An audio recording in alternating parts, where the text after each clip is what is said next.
जय श्री राम। देखिए, आज कुछ स्वास्थ्य संबंधी बात कि अपने जो नेत्र हैं इनसे शरीर में क्या व्याधि है, क्या रोग है, इन नेत्रों से पहचान। आजकल डॉक्टर इन चीज़ों को महत्व नहीं देते हैं, लेकिन सुनिए आप, नेत्रों से रोग की पहचान।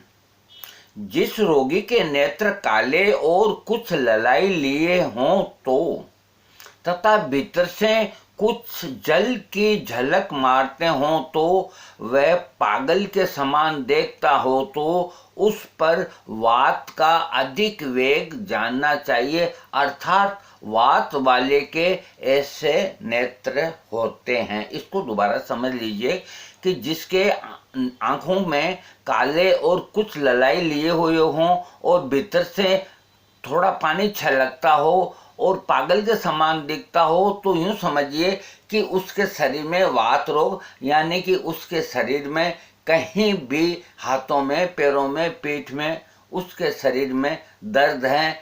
और इस प्रकार के दर्द वाले रोगी के नेत्र इस तरह के होते हैं।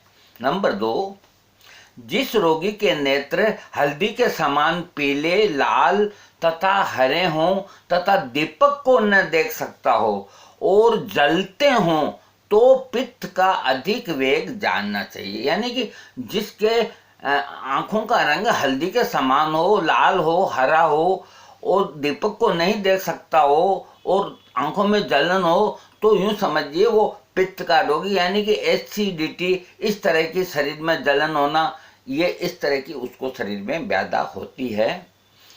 नंबर 3, जिस रोगी की आंखें चिकनी, सफेद, ज्योतिहीन और मंद नजर हो तो कफ का रोग समझना चाहिए। यानी कि जिसकी आंखें चिकनी सी दिखे और सफेद दिखे और उसकी निगाह कमजोर हो और कम दिखे, तो यूं समझिए वो कफखा रोगी है। कफखा रोगी का मतलब सर्दी, जुकाम, टीबी, ये सब कफ रोगों में श्वास वगैरह ये आते हैं।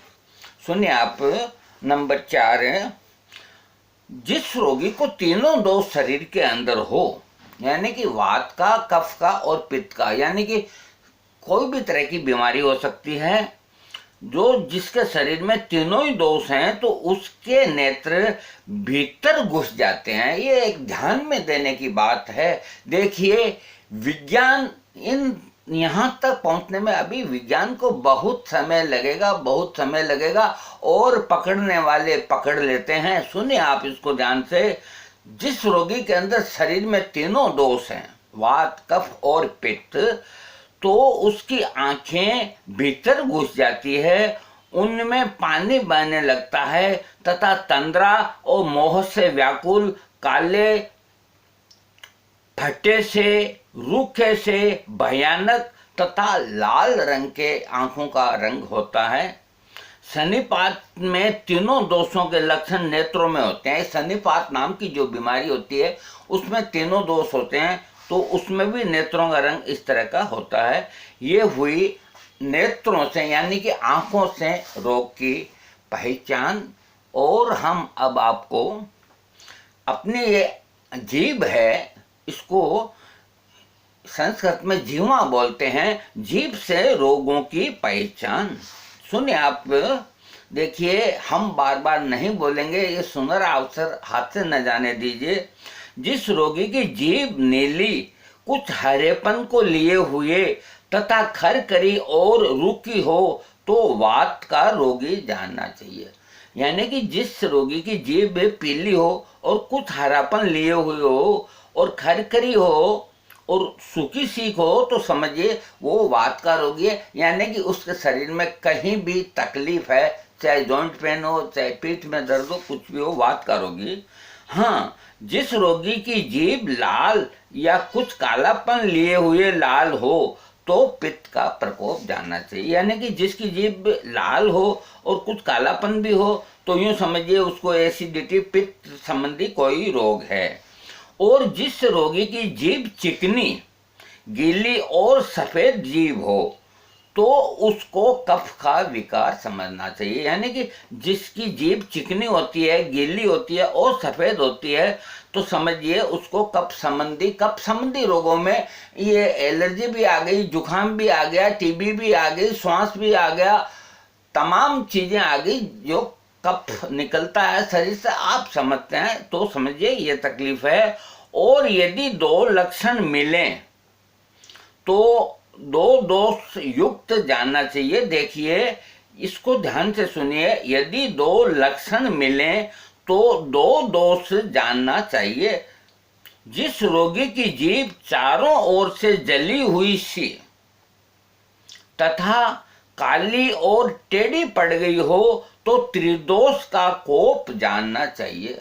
इसको हम एक बार फिर बोलते हैं कि जिस रोगी की जीभ चारों ओर से जली हुई सी तथा काली और टेढ़ी पड़ गई हो तो समझिए उसके शरीर में तीनों ही दोष हैं। तीनों दोष का मतलब सभी तरह की बीमारियां हैं। मतलब आप यूं मान के चलिए, पेट भी खराब है, हाथ पांव भी दुखते हैं, तीनों ही दोष उसके शरीर के अंदर हैं। ये हुई जीभ से रोग की पहचान।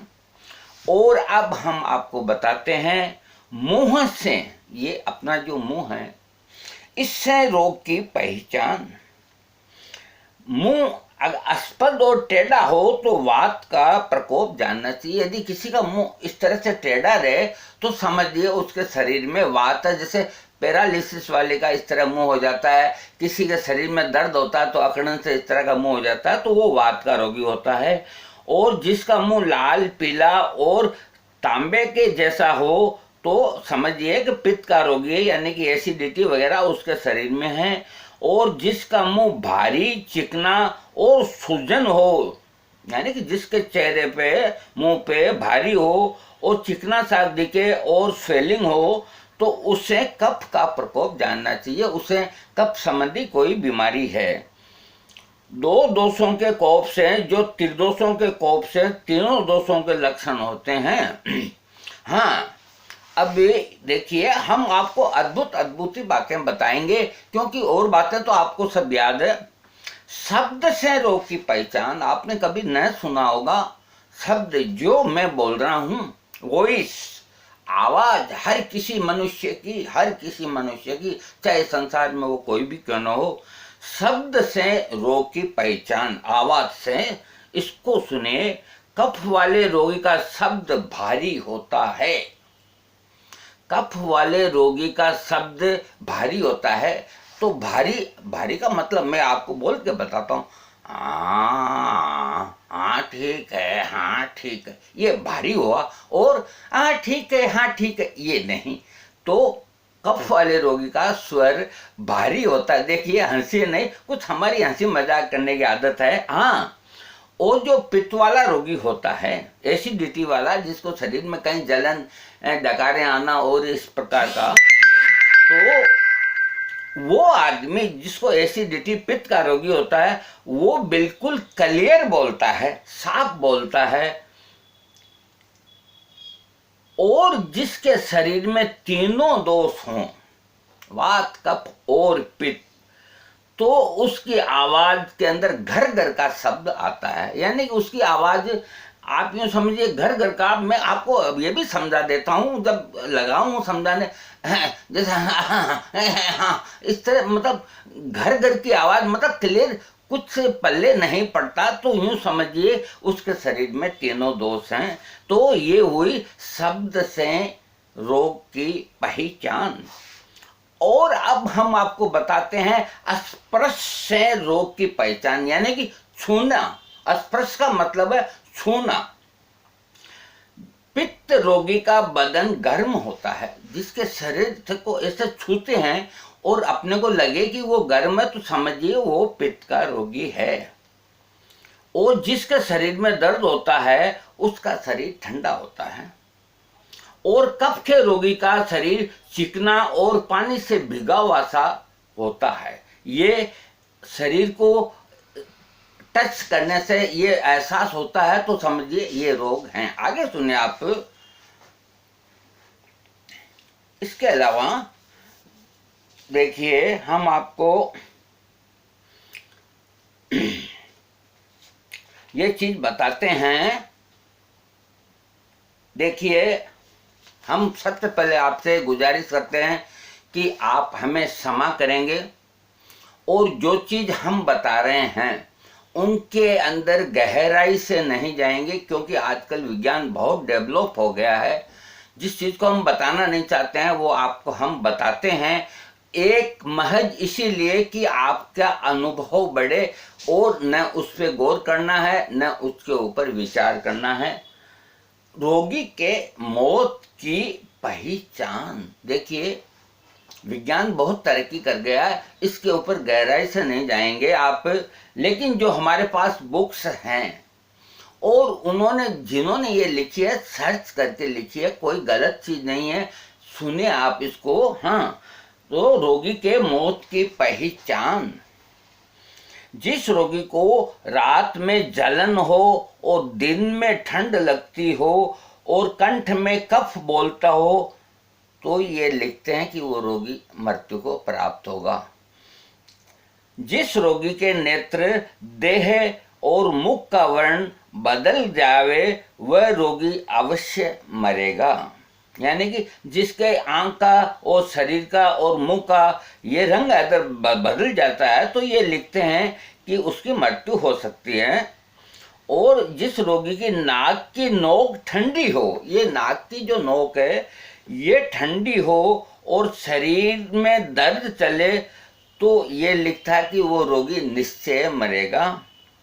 जिस रोगी की कांति, बल, लज्जा आदि नष्ट हो जावे तथा स्वभाव को क्रोधी जैसा हो जावे वह रोगी 6 महीने के अंदर मरेगा। यानी कि जिस रोगी की कांति, कांति का मतलब चेहरे का तेज, ताकत और लज्जा वगैरह, मतलब वो पागलपन सा हो जाता है, तो और क्रोधी हो जाता है, तो समझिए वो 6 महीने के अंदर मर जाएगा।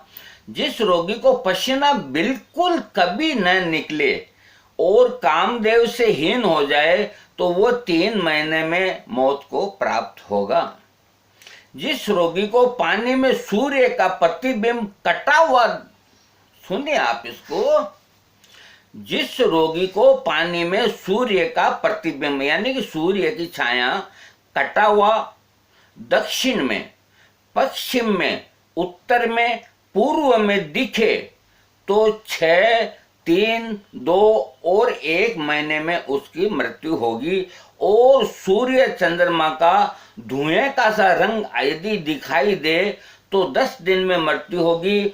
और जो प्रतिबिंब है उसमें दक्षिण की ओर ज्वाला दिखे तो यूं समझिए उसकी तत्काल मृत्यु होगी।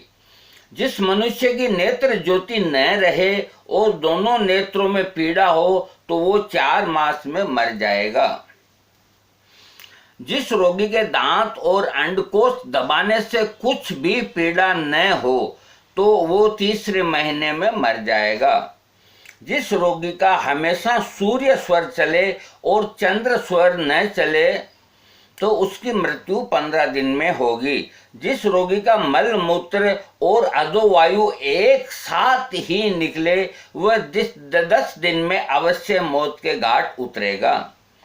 जिस रोगी को अपनी भ्रकुटी न दिखे, जिस रोगी को अपनी भ्रकुटी न दिखे उसकी 9 दिन में, कानों का शब्द न सुने तो 7 दिन में, तारा न दिखे तो 5 दिन में, नाक न दिखे तो 3 दिन में, जीभ न दिखे तो 1 दिन में निश्चित ही मृत्यु को प्राप्त होगा। देखिए, ये चैप्टर हमें सुनाना नहीं चाहिए, हमारा दिल नहीं करता था, लेकिन देखिए अब जो लिखा हुआ है वो लिखा हुआ है। आज विज्ञान बहुत डेवलप हो गया है, हर रोग का इलाज होता है, कोई इसकी डीप में जाकर के और कोई दिमाग में टेंशन नहीं लाए हुए, इधर ये सुना रिकॉर्डिंग इधर दिमाग से निकाल दिया। ये सिर्फ इसीलिए कि आपको ये मालूम रहे कि पहले के लोग कितने अनुभव रखते थे, कितना उनका ज्ञान था, इसीलिए ये बताइए। हम क्षमा चाहते हैं क्योंकि हमारे पास ये पुस्तक है, देख लीजिए, इसमें जो लिखा है वही हमने बताया, हमारे मन से एक शब्द नहीं बोला।